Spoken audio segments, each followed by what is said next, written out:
우리가 사람들을 만나서 이야기를 하다가 보면 부러울 때가 있습니다.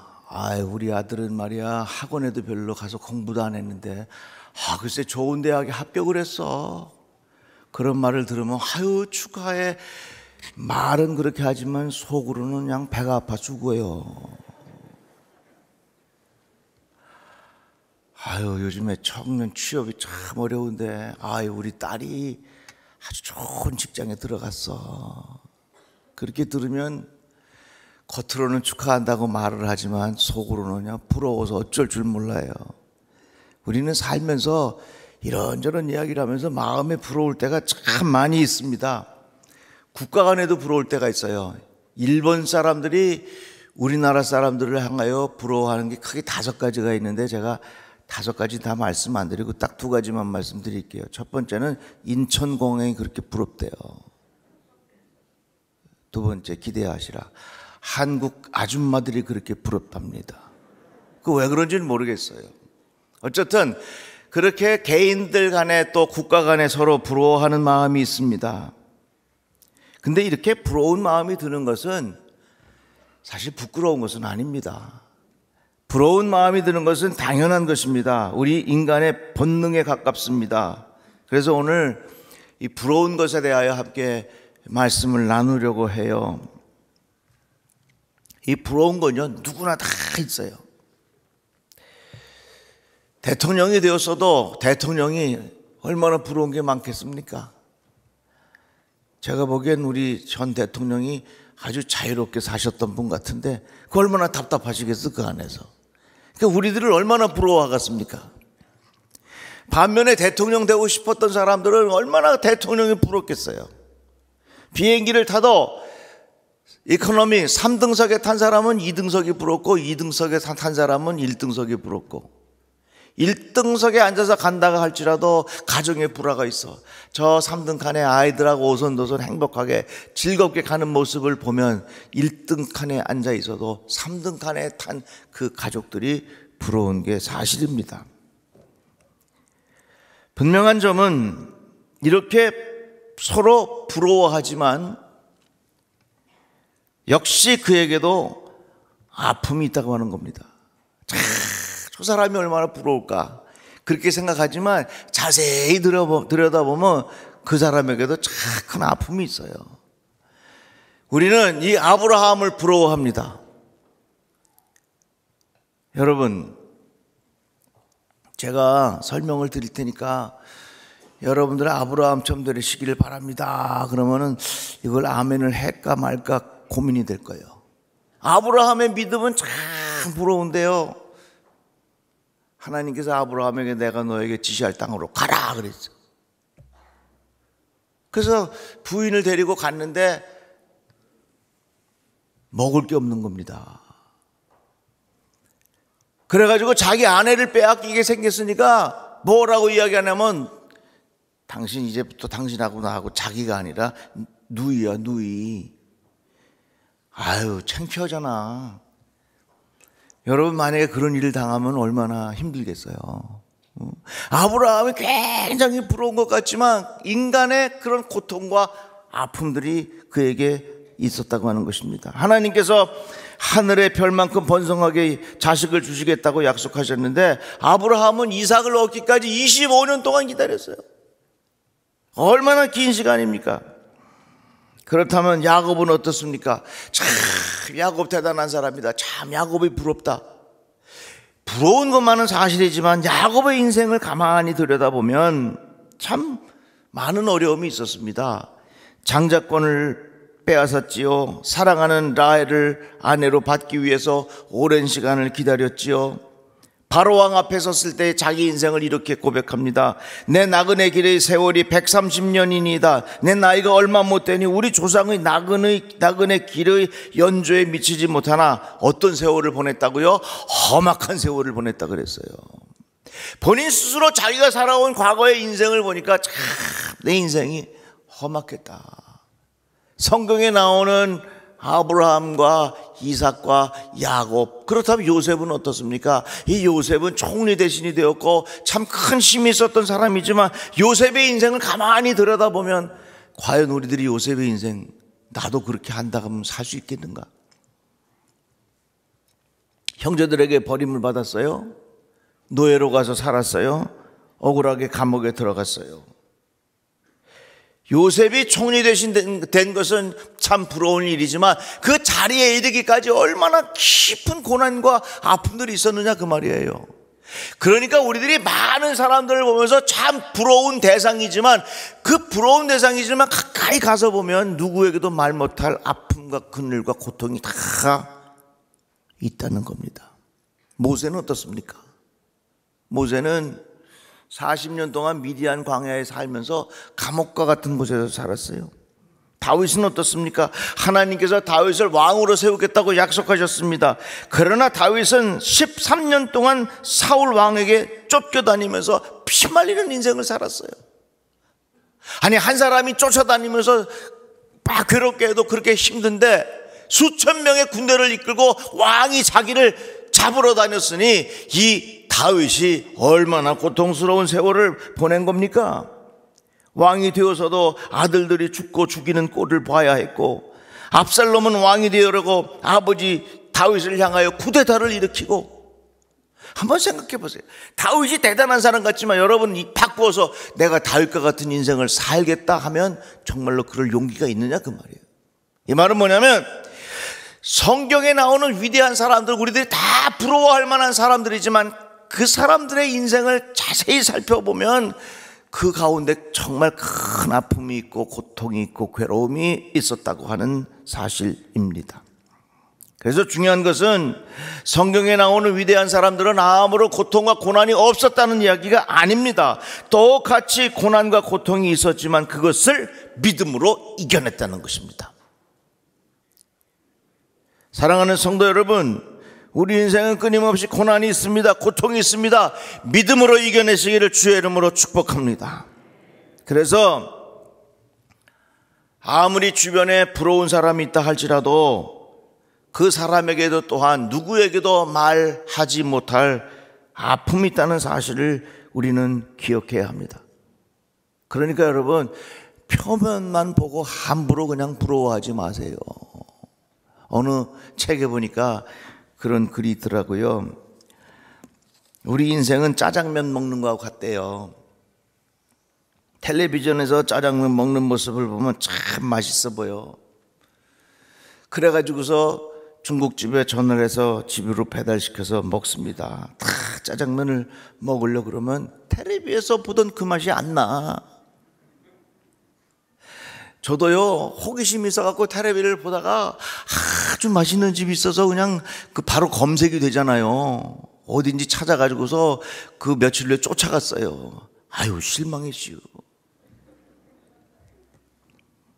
그래서 그 책에 보면 뭐라고 말하느냐, 어떤 사람을 보고 부러운 마음이 생기거든 남이 먹는 짜장면이다 이렇게 생각하는 얘기예요.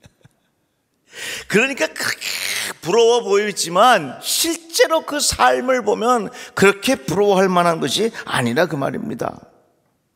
또한 성경은 우리에게 말씀하시기를 악인들의 형통을 부러워하지 말아라. 내 마음으로 죄인의 형통을 부러워하지 말고 항상 여호와를 경외하라. 너는 악인의 형통함을 부러워하지 말며 그와 함께 있으려고 하지도 말라. 악한 사람들의 형통함을 부러워하지 말라는 말씀입니다. 그것은 내가 거만한 자를 시샘하고 악인들이 누리는 평안을 부러워했기 때문이다. 악인들이 누리는 그 평안함을 절대로 부러워하지 말아라. 쉽게 말하자면 악인들의 형통함이라는 말은 뭐냐면 불의를 통해서 돈을 버는 거 부러워하지 말아라 그 말이에요. 돈을 버는 것도 중요한데 그 버는 과정이 올바라야 한다는 것입니다. 잘 사는 것보다 더 중요한 것이 어떻게 잘 살게 되었느냐, 이게 더 중요하다는 것입니다. 악인의 형통함을 부러워하지 말아라. 부정한 방법으로 부자가 되어 사는 것을 절대로 부러워하지 말아라 그랬어요. 잠언 말씀에 쉽게 얻은 재산은 줄어드나 손수 모은 재산은 늘어난다. 의롭게 살며 적게 버는 것이 불의하게 살며 많이 버는 것보다 낫다. 속여서 모은 재산은 너를 죽음으로 몰아넣고 안개처럼 사라진다. 그 성경은 분명히 말씀하고 있어요. 악한 자의 형통함을 부러워하지 말아라. 불의를 통해서 돈을 벌고 크게 떵떵거리면서 살아가는 거 절대로 부러워하지 말아라, 그 말이에요. 요즘에 많은 사람들이 대박 이거 좋아합니다. 그러나 그것 또한 부러워할 일이 아닙니다. 어느 연구소에서 연구를 했는데요, 10년 동안 복권을 구매해서 $1,000 이상 당첨된 사람 88만 명, 이 사람들을 조사했어요. 조사한 결과가 뭐냐, 이 가정, 너무나도 많은 가정이 우울증에 걸렸고 이혼율이 다른 가정보다 높았다고 하는 것입니다. 복권에 당첨돼 가지고서 큰 돈이 있었는데 그 가정이 잘 되는 줄 알았더니 봤더니 그거 아니라 그 말이에요. 그러니까 여러분, 아멘 할 준비하세요. 복권 당첨된 거 부러워하지 마세요. 왜 아멘이 갑자기 줄어들어? 우리들 이렇게 저렇게 부러워할 때가 많이 있어요. 그런데요, 이 부러운 게 지나치면요, 시기 질투가 됩니다. 평안한 마음은 육신의 생명이나 시기는 뼈를 썩게 하느니라. 평온한 마음은 육신의 생명을 주는데 시기하는 마음, 질투하는 마음, 이것은 뼈를 썩게 한다 그랬어요. 가인이 동생 아벨을 돌로 쳐서 죽였습니다. 왜 죽였습니까? 똑같이 제사를 지냈는데 가인의 제사는 하나님이 받지 않았습니다. 아벨의 제사를 받았어요. 가인이 비교해보니까 시기하고 질투가 생기는 겁니다. 그래서 돌로 쳐서 동생을 죽였어. 인류 최초의 살인사건이 뭡니까? 시기 질투입니다. 그래서 이렇게 시기에 사로잡혀 살아가는 사람들을 가인 컴플렉스, 이런 말을 붙여서 씁니다. 사울 왕이 수천 명씩 군인들을 몰고서 다윗을 잡으러 쫓아다닙니다. 왜 그랬습니까? 시기하는 마음입니다. 거리에 다니면서 사람들이 외치기를 사울이 죽인 자는 천천히요 다윗은 만만히로다. 사울 왕과 다윗을 자꾸 비교하니까 이 사울 왕의 마음속에는 다윗이 부러운 거예요. 부러운 것이 지나쳐서 시기하는 마음, 질투하는 마음이 생기니까 그 다윗을 죽이고 싶은 마음이 이 사울 왕에게 들었던 겁니다. 간염이 치료가 안 되면 간경화가 되고 간경화를 넘어서 간암이 된다고 합니다. 그러니까 이 처음에 간염 생겼을 때 이걸 잘 잡아야지 우리가 건강하게 살 수가 있어요. 부러운 것도 마찬가지예요. 처음에 마음에 생기는 이 부러움을 잘 관리를 하고 이것을 내가 잘 정복을 해야지, 이것이 지나치고 이것이 뿌리가 깊어지면 시기가 되고 질투가 돼서 예측하지 못할 불행스러운 일들이 일어날 수 있다는 것입니다. 그러면 부러운 마음이 생길 때에 어떻게 되겠는가? 오늘 본문 말씀, 아무것도 염려하지 말고 다만 모든 일에 기도와 간구로 너희 구할 것을 감사함으로 하나님께 아뢰라 그랬어요. 부러운 마음이 생길 때에 그것으로 기도를 하십시오. 한번 따라해 봅시다. 부러운 마음이 생기면 그것으로 기도하자. 다 같이 아멘. 그 집 아들은 말이야, 좋은 대학교 들어갔대. 부럽죠? 돈 많아갖고 과외 많이 시켜서 그렇지. 이렇게 시기하고 질투하면 내 마음이 좀 수렁으로 빠지는 거야. 그런 부러운 마음이 들 때 하나님, 우리 가정에도 저런 큰 은혜를 베풀어 주셔서 우리 아이도 좋은 결과가 있게 하여 주시옵소서. 요즘 취업이 어려운데 좋은 회사에 들어갔대. 여러분 보세요. 사실은요, 울어야 할 때 같이 우는 건 쉽습니다. 누가 고통을 당해서 위로하고 가서 위로 울어주는 건 쉬워. 진짜 어려운 게 뭔지 아세요? 같이 웃어주는 게 힘든 거예요. 저 집이 성공해서 저 집이 잘 됐어. 배가 아파 견디는데 겉으로 가서 잘 됐다고 이야기는 하지만 속으로는 배가 아파서 견디지 못하는 거야. 부러워. 근데 여러분 보세요. 부러운 마음이 자라면 시기와 질투가 되고 그것이 나의 뼈를 썩게 한다 그랬거든요. 그래서 우리가 마음속에 부러움이 생길 때 어떻게 되느냐, 그것으로 인하여 기도의 제목으로 삼으십시오. 다 같이 아멘. 다 같이 아멘. 어느 집 아들이 건강하게 잘 커. 아유, 저 집에는 뭘 저렇게 잘 먹여서 저렇게 건강하게 잘 크나. 부러워하지 말고, 하나님, 우리 집의 아들도 건강하게 자라게 해 주십시오. 부러워하는 마음을, 바로 그것을 기도의 제목으로 삼으라 그 말이에요. 부러우면 지는 거예요. 시골의 어느 소년이 초등학교를 졸업하고 친구들은 다 중학교에 진학을 했습니다. 근데 이 소년은 너무 가난해요. 먹을 것도 없어. 근데 머리는 똑똑해. 아무리 둘러보아도 학교에 가서 공부할 수 있는 환경이 되지를 않는 것입니다. 그래서 이 소년이 기발한 생각을 했어요. 편지를 씁니다. 하나님 전상서 이러고서, 하나님, 저는 공부를 하고 싶어요. 중학교에 가고 싶은데 저희 집은 너무 가난해서 공부를 할 수 없어요. 하나님, 저에게 길을 열어주세요. 하나님 도와주세요. 하나님 전상서라고 편지를 썼지만 이건 기도문 아닙니까? 그래가지고 그걸 봉투에 넣어가지고서 겉봉지에다가 뭐라고 썼냐면 하나님 전상서. 그 편지를 가지고 우체통에다가 집어넣네. 우체통 집배원이 나중에 본 다음에, 야, 이거 어떡하나, 하나님 전상서 했는데 이걸 어디다가 전해줘야 되는가? 그래도 그 집배원이 지혜롭지요. 그 지역의 가장 큰 교회 목사님에게 전해주었습니다. 목사님이 그것을 읽어보고 그 어린 소년을 찾아서 공부를 시켜줬습니다. 그분이 잘 자랐어요. 그래가지고 유명한 교수가 됐어. 아멘 좀 해봐요. 다 같이 아멘. 그러니까 내가 참 부러운 거예요. 나는 가난하고 어려워서 학교 가서 공부하고 싶은데 공부도 못하고 이거 어떡하나. 너는 좋은 엄마 아빠 만나서 좋겠다. 이 부러워하는 마음이 아니라 그 부러워하는 마음이 생길 때 그것을 가지고 기도의 제목으로 삼으라 그 말이에요. 하나님께서 길을 열어주신다 그 말입니다. 그런데 여기에 우리 조건이 하나 있어요. 뭐냐면 한번 따라해 봅시다. 감사함으로 하나님께 아뢰라. 부러운 마음이 생기면요, 감사한 마음보다는 불평하는 마음이 들기 쉬워요.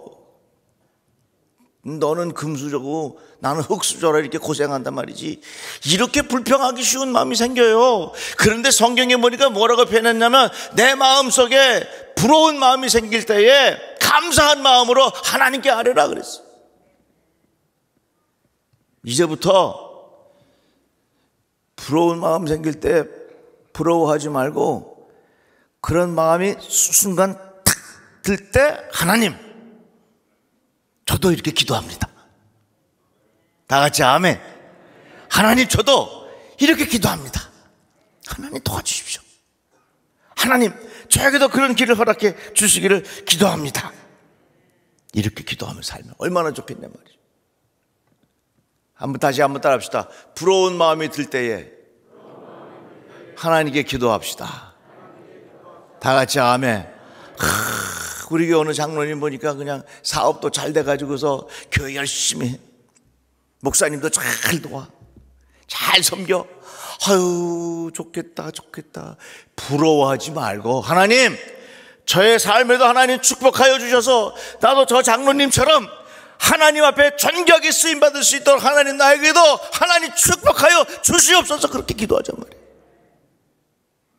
그러니까 부러운 마음이 내 마음에 있으면 그것이 부정적으로 영향을 미치고, 그것이 시기와 질투, 간염이 간경화 간암으로 되는 것처럼 부러운 마음 자체가 이것이 큰 영적인 질병으로 바뀔 수 있다는 것입니다. 그러나 그 부러운 마음이 생길 때에 그것을 가지고 하나님 앞에 기도하면 거기에 놀라운 역사를 경험하게 되는 겁니다. 그리하면 모든 지각에 뛰어난 하나님의 평강이 그리스도 예수 안에서 너희 마음과 생각을 지키시리라 그랬어. 부러워서 시기하는 마음, 부러워서 질투하는 마음, 부러워서 배 아픈 마음, 부러워서 미워지는 마음, 부러워서 결국 불안해지는 마음, 이건 우리의 마음뿐만 아니라 우리의 뼈까지 상하게 된다, 이렇게 말하고 있습니다. 이제 우리들이 생각을 바꿨으면 좋겠어요. 대화 속에 얼마나 부러운 일들이 많아. 응? 얼마나 정말 부러운 일들이 많아. 아이고 좋겠다 좋겠다 부러워하면서 마음 힘들게 하지 마시고, 그 부러운 생각이 딱 드는 순간 하나님 저에게도 저런 기회를 주셔서, 하나님 저에게도 저런 기회를 주셔서, 하나님 나도 그렇게 쓰임받기를 원합니다, 그렇게 간구하며 살아가시기를 간절히 바랍니다. 부러움이 시기와 질투로 둔갑하면 안 됩니다. 부러운 마음이 생길 때에 그것을 기도의 제목으로 삼으십시오. 감사함으로 하나님 앞에 아뢰십시오. 하나님의 평강이 그리스도 예수 안에서 너희 마음과 생각을 지키시리라. 이러한 은혜가 우리 모든 성도들에게 임하기를 주의 이름으로 축복합니다. 기도합시다. 하나님 감사합니다. 살다가 보면 이렇게 저렇게 부러워할 일들이 너무나도 많이 있습니다. 그것이 내 마음에 시기와 질투가 되지 않게 하여 주시고, 그것이 내 마음속에 기도의 제목이 되게 하여 주셔서 더욱더 하나님 앞에 가까이 가는 복 있는 인생이 되게 하여 주시옵소서. 예수님의 이름으로 기도합니다. 아멘.